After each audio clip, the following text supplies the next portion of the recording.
बच्चों, आज हम देखने वाले हैं पाठ क्रमांक 10 बूढ़ी काकी। ये पूरक पठन है। ये पाठ है प्रेमचंद जी का। ये हम आज देखेंगे स्वाध्याय। तो प्रश्न पहला है, सूचना के अनुसार कृतियां कीजिए। स्वभाव के आधार पर पात्र का नाम। तो क्रोधी कौन थी? रूपा। लालची बुद्धिराम। शरारती दोनों लड़के और स्नेहिल लाडली थी। कृतियां पूर्ण कीजिए। बूढ़ी काकी को ललचाने वाले व्यंजन पुड़िया, कचौड़ी, मसालेदार तरकारी और रायता। आगे का प्रश्न है तीसरा, बुद्धिराम का काकी के प्रति दुर्व्यवहार दर्शाने वाली 4 बातें। तो बूढ़ी काकी की संपत्ति अपने नाम लिखाते समय किए गए लंबे चौड़े वादों को बुद्धिराम द्वारा न निभाना। दूसरा है, बूढ़ी काकी को भरपेट भोजन न देना। तीसरा है, भोजन कर रहे मेहमानों के बीच रेंगती हुई बूढ़ी काकी के पहुंच जाने पर बुद्धिराम द्वारा निर्दयता पूर्वक पकड़कर उनकी कोठरी में ले जाकर पटक देना। चौथा है, बूढ़ी काकी के व्यवहार से रुष्ट होने के कारण तिलक उत्सव में सभी मेहमानों और घर वालों के भोजन कर लेने के बाद भी बुद्धिराम द्वारा उन्हें खाने के लिए नहीं पूछता। आगे का प्रश्न है, कारण लिखिए। तो पहला प्रश्न है, बूढ़ी काकी ने भतीजे के नाम सारी संपत्ति लिख दी क्योंकि बूढ़ी काकी के परिवार में अब एक भतीजे के सिवाय और कोई नहीं था, इसलिए उन्होंने भतीजे के नाम सारी संपत्ति कर दी। दूसरा है, लाडली ने पुड़िया छिपाकर रखी क्योंकि बुद्धिराम और रूपा दोनों ने ही बूढ़ी काकी को उनकी निर्लज्जता के लिए दंड देने का निश्चय कर लिया था, इसीलिए बूढ़ी काकी को किसी ने नहीं पूछा। इसलिए उसने क्या किया? वो पुड़िया छिपा कर रखी। आगे का प्रश्न है, बुद्धिराम ने काकी को अंधेरी कोठरी में धम से पटक दिया क्योंकि बूढ़ी काकी रेंगती हुई भोजन कर रहे मेहमान मंडली के बीच पहुंच गई थी। इससे कोई लोग चौंक कर उठ खड़े हुए थे। बुद्धिराम को इससे गुस्सा आया और उसके काकी को वहां से उठाकर कोठरी में ले जाकर धम से पटक दिया। आगे का प्रश्न है, अंग्रेजी पढ़े नवयुवक उदासीन थे क्योंकि वे गवार मंडली में बोलना अथवा सम्मिलित होना अपनी प्रतिष्ठा के प्रतिकूल समझते थे। आगे का प्रश्न देखिए, सूचना के अनुसार शब्द में परिवर्तन कीजिए। तो यहाँ पे पूछा है बच्चा। बच्चा का विलोमार्थ होता है बूढ़ा। लिंग बच्ची, पर्यायवाचक शब्द है बालक या लड़का, बहुवचन है बच्चे। आगे का प्रश्न है अभिव्यक्ति, बुजुर्ग आदर सम्मान के पात्र होते हैं, दया के नहीं। इस सुवचन पर अपने विचार लिखे। हमें यह बात याद रखनी चाहिए कि आज जो व्यक्ति बुजुर्ग है वह हमेशा बूढ़ा और असहाय नहीं था। वह भी पहले युवा था। उसने अपने परिवार का पालन पोषण और उसकी देखरेख की थी। उसने तरह तरह की समस्याओं का सामना किया था और उन्हें अपने तरीके से हल किया था।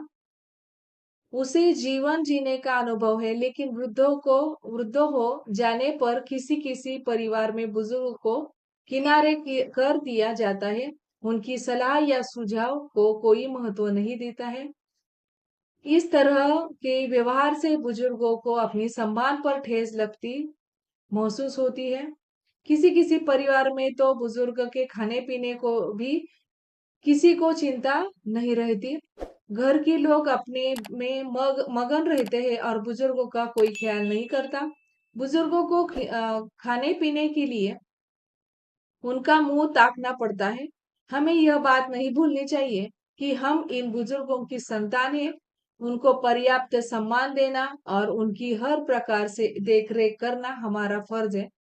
बुजुर्गों की प्रसन्नता और उनके आशीर्वाद से ही परिवार फूलता और खुशहाल रहता है।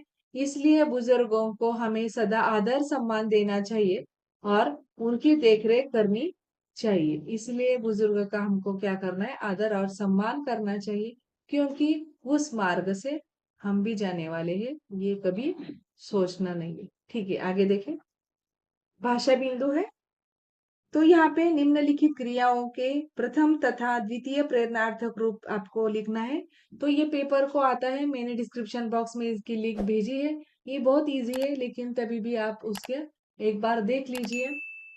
प्रथम प्रेरणार्थक में और द्वितीय प्रेरणार्थक लिखना है आपको। भूलना, आपको वो जो पहली वाली मात्रा है और दूसरी वाली मात्रा वो अच्छे से एक बार देखिए। भूलना का यहाँ पे दूसरी दी है, प्रथम प्रेरणार्थक में पहली और द्वितीय में भी पहली। पीसना का भी वैसा ही है, पीसना का दूसरी दी है, प्रथम प्रेरणार्थक में पहली आई है। आप अच्छे से एक बार पूरे 16 के 16 अच्छे से देखिए कि कौन सी मात्रा ह्रस्व है या दीर्घ है। ह्रस्व यानी पहली, दीर्घ यानी दूसरी। अच्छे से देख लीजिए। नेक्स्ट है, यहाँ पे प्रश्न दिया है, पठित पाठों से किसी 10 मूल क्रियाओं का चयन करके उनके प्रथम तथा द्वितीय प्रेरणार्थक रूप लिखना है। आपको मूल रूप और उसका मूल रूप को देखने के बाद आपको पाठ्य पुस्तक में एक बार जो आप पाठ है बूढ़ी काकी का वो अच्छे से पढ़ना है और वो वहां पे जो मूल क्रिया आया है वो देखना है। तो मैंने वो ढूंढ ढूंढ कर यहाँ पे लिखे हैं, आप एक बार इसको देखकर अपने नोटबुक में लिखे। ठीक है, आगे का प्रश्न है उपयोजित लेखन। तो मेरा प्रिय वैज्ञानिक विषय पर निबंध लेखन कीजिए। यो तो दुनिया में एक से एक बड़े वैज्ञानिक है, पर मेरे प्रिय वैज्ञानिक तो सर जगदीश चंद्र बोस है। सर जगदीश चंद्र बोस की बात ही निराली है। उन्होंने यह सिद्ध करके बता दिया है कि पेड़ पौधे भी हमारी तरह सांस लेते हैं और उन्हें पानी और भोजन की आवश्यकता होती है। उनमें भी जान होती है। यदि पेड़ पौधे को सताया या कष्ट दिया जाए तो वे बीमार हो जाते हैं और उनकी प्रकृति के विरुद्ध उन्हें भोजन दिया जाए अथवा जहरीला रसायन दिया जाए तो वे मर जाते हैं। वैसे पेड़ पौधों के संपर्क में रहने वाले प्रत्येक व्यक्ति को मालूम होता है कि पेड़ पौधों को नुकसान पहुंचाने या विषैले जो पदार्थ है वो पदार्थों के संपर्क में आने से वे क्षतिग्रस्त या मृत हो जाते हैं। पर इस बात को सिद्ध किया था सर जगदीश चंद्र बोस ने।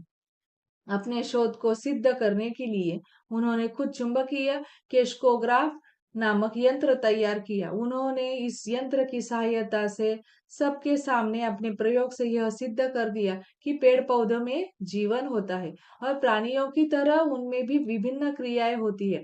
इस प्रकार के सूक्ष्म रहस्य का उद्घाटन करने वाले हैं वे पहले वैज्ञानिक थे। वे सच्चे अर्थों में एक महान वैज्ञानिक थे। ऐसे महान वैज्ञानिक पर हमें गर्व है। आज का बूढ़ी काकी का जो स्वाध्याय है अपनी नोटबुक में अच्छे से लिखे और समझ ले। ठीक है, धन्यवाद।